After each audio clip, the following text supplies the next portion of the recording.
Welcome everybody. This morning, good morning everybody. This is the 5 Points with your host SRTJovita, and we have Darryl from Jada. I'm back to the show. I'm back. Good to be back. Yeah, we had so much fun yesterday that I had to have you back on the show. Love it. And there's a whole bunch of things we didn't talk about. And I think one of the first things we're going to talk about is going to be the singer show. But before that, how are you enjoying the show so far?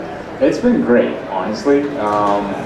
Kind of a recap of yesterday, right? Like our first time being at this show, having the opportunity to engage with, the fan base, the collector base, and things like that. That to me is priceless, and so that's been my highlight of the show for sure. The amount of people that have come through the booth, have the conversation with us, interested in existing lines, and then asking about the new projects that we're working on. Right. That's been great. So you know what I have to tell you? When I was doing in-room trading yesterday, I did not find Chester. But I saw on your Instagram that somebody posted it and you guys shared it. And I was like, yeah. Really? Yeah. Okay, I figured it was going to be a little bit more difficult to find him here. Yeah. Quite honestly, I wasn't too sure. I just saw that it was posted, so I'm assuming the person was here. Okay, but all right. I don't know. I might have to go on the hunt for him myself. I know. Yeah. I'm thinking so. And then I want to find the one with him in the car. Did you figure out what car he was with? No, I did not. Okay. But I will get that information for you. Homework. Yeah. Which is so bad because I should know it. But it was interesting to see like some of the older Jada in the movies too. Yeah, there's some really cool lines. It always throws me for a bit of a loop, especially at these shows, because it's like you get the full range of it, right? You have like you see classic throwback Jada from 10 plus years ago, and then you get like the more modern version of what Jada is now. So it's just kind of like a blast from the past, but also cool to see the evolution of our brand. So I mean, all in all, really, really cool to see.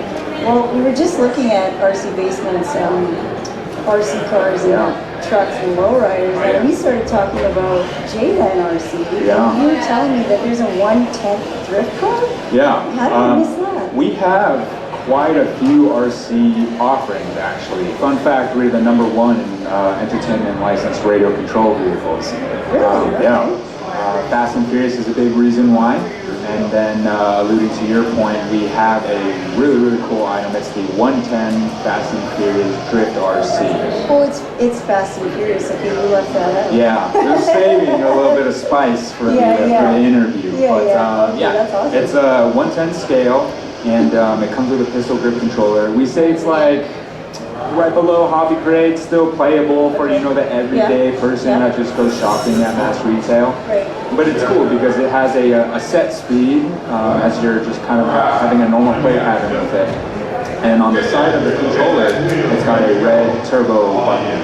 So that's how you initiate the drift. Oh, no way. That's awesome. So you hit that turbo button, it gives a boost of speed, you can get in the drift and test your skills and things like that. You would think that through the years of how long we've had that item, I would be pretty decent at it. No. I'm still going into walls and stuff like that, but I try. So you built it for that though, right? Because yes, it's very durable. I can confirm. So it's almost like you could be in the movie while you're doing this. Because we don't recommend they do that with the real cars. Absolutely not. Although I've heard some stories of the sheer amount of prop cars that they build and the torture that those ones go through. Yeah. It's always interesting. Yeah. I actually interviewed someone that a stunt driver that jumps General Lee's. Oh. They don't use those cars. They use like Crown Vics and they make them look like General Lee's. I was gonna say. Yeah, but Dukes of Hazzard, they went through like 200 to 300 chargers. Real chargers. Real chargers. Wow. During the filming. So yeah, it's pretty sad. That breaks my heart. I thought it was maybe like a month ago. I was watching a video on YouTube of Craig Lieberman explaining the sheer amount of Nissan Skyline GTRs that they went through for Too Fast and Furious. And those were real.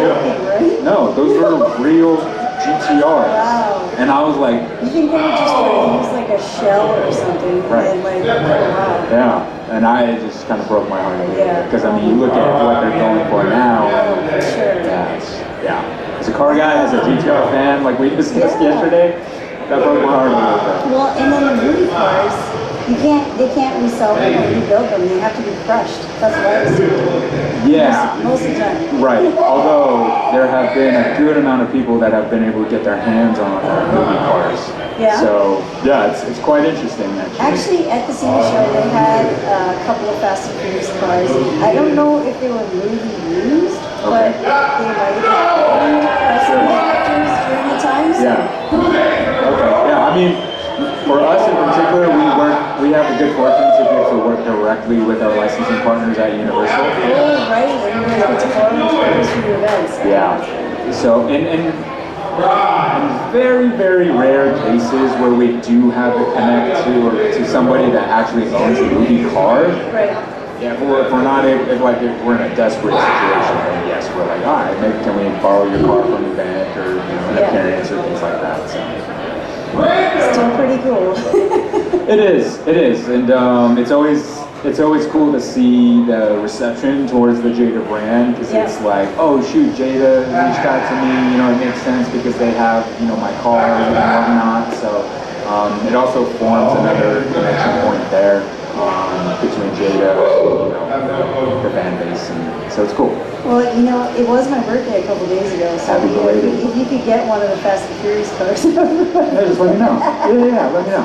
Fortunately, we don't have a Dodge Neon, or the Fiero. You know what? They should totally have a Dodge Neon SRT4 in the next Fast and Furious movie. I feel like it would fit. Just saying. Yeah, right? Kind of bring it back to its roots and cool, actually, because like the first one, old school cars. And yeah, we were just talking about that a little bit ago before I came on. Yeah. How all the classic, iconic, nostalgic cars are just like the ones that are always popular, right? Yeah. In the case of Fast and Furious specifically, as long as they continue rolling out more movies, there's going to be new cars to make. But the ones that you can always bank on are going to be the classic ones, like the Supra, the Jetta, the Skyline, the Charger, the Eclipse, right? You can go on and on. There's so many of them. But those will always be the ones that perform the best, and the ones that people are always trying to find and collect. And speaking of the Jetta, we have Jesse, Chad Lindbergh, that's here today. He came by our booth a little bit earlier this morning, chatted it up a little bit. Yeah, I'm actually giving away a signed Jada. Cool. Actually, I think we took a picture with him. Did you? Yeah, he came by the booth and he showed us the signed product and we took a picture for it. Or with it. It's so cool coming to an event like this when you have celebrities and guests that bring the car world and the diecast world together. Yeah. So that was part of our communication with him too, which is it's cool because obviously on one end, like I mentioned earlier, we work very closely with our partners at Universal and with the Fast franchise, and that's its own thing. But when we have the opportunity to meet with the talent, not planned, of course, just kind of by coincidence that we're in the same spot, like at this show, and they come up to us and they're telling us, you won't believe the amount of fans that come up to me and ask me to sign, this product, and you notice that it is by Jada Toys. And so, although there has never been a formal introduction, there's still a little bit of a connection there, right? And then when we are finally able to meet and converse face to face, it's kind of like that connection comes full circle, and it's like, well, we feel like we've been with Jada for as long as we can remember, because the fans just come up and ask us to sign these things, right? So it's always cool to hear. Yeah, no, it is. It's a huge nod to you guys as well. I mean, Chad comes up and shows me the cars. Yeah. How cool is that? Yeah, no, we love it. I mean, it's always a great story. And it's a good feeling for us. And certainly having the bulk of the Fast and Furious vehicles, and now we're just connecting the dots, right, and then lining up with the appropriate person for the car. So it's cool for us. Have you guys got to meet any of the other cast members? Some of them, yeah. Who'd you get to see? Noel G. Hector. We ran into him. He does a lot of attendance or appearances at Fuel Fest. And so we are good partners with the team at Fuel Fest. Tyrese is always at Fuel Fest as well. Right, with Cody. Yeah. So those two, we didn't meet then, although there was a circumstance a few years ago that was actually pretty cool and came together really quickly. It was his birthday coming up, and so the team at Universal reached out to us, we were their premier partner, and they were like, hey, we want to do something really special for Ben to celebrate his birthday.